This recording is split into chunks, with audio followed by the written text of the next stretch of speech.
Welcome to the ক্রীড়ার দুনিয়া। তো বন্ধুরা, আজকে আমরা কথা বলতে যাচ্ছি বাংলাদেশের টেস্ট একাদশ নিয়ে। ভারতের বিপক্ষে বাংলাদেশ যে মাঠে নামতেছে সেই টেস্ট একাদশ নিয়ে। তো বন্ধুরা, কেমন হতে যাচ্ছে আমাদের একাদশ? বন্ধুরা, আমাদের ওপেনিংয়ে থাকবেন সাদমান ইসলাম। উনি গত সিরিজে ভালো খেলেছেন, ভালো রান করেছেন। বন্ধুরা, এরপরে দুইজন ওপেনিংয়ে থাকবেন, ওনার সাথে থাকবেন জাকির হোসেন জয় কিংবা মাহমুদুল হাসান জয় কিংবা জাকির হোসেন। এরপরে বন্ধুরা, ওয়ান ডাউনে থাকবেন নাজমুল হোসেন শান্ত এবং টু ডাউনে আমাদের থাকবেন মুশফিকুর রহিম। আমি ভুল করে ফেলেছি। টু ডাউনে থাকবেন মমিনুল হক, থ্রি ডাউনে মুশফিকুর রহিম। এবং বন্ধুরা, ফোর্থ ডাউনে থাকবেন আমাদের সাকিব আল হাসান, সিক্সথ ডাউনে থাকবেন লিটন দাস, সেভেন্থ ডাউনে থাকবেন মেহেদী হাসান মিরাজ।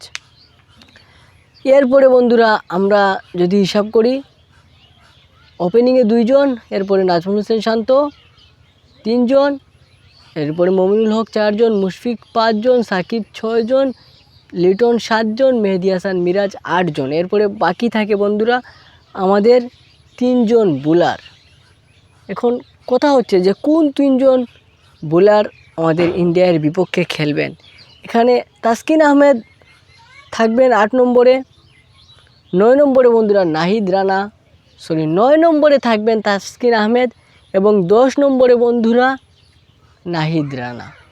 নাহিদ রানা থাকার সম্ভাবনা 100%। কারণ হচ্ছে বন্ধুরা, নাহিদ রানা যে গতির ঝড়টা দেখিয়েছেন পাকিস্তানের বিপক্ষে, সেটা ইন্ডিয়ার বিপক্ষেও দেখতে চাই আমরা।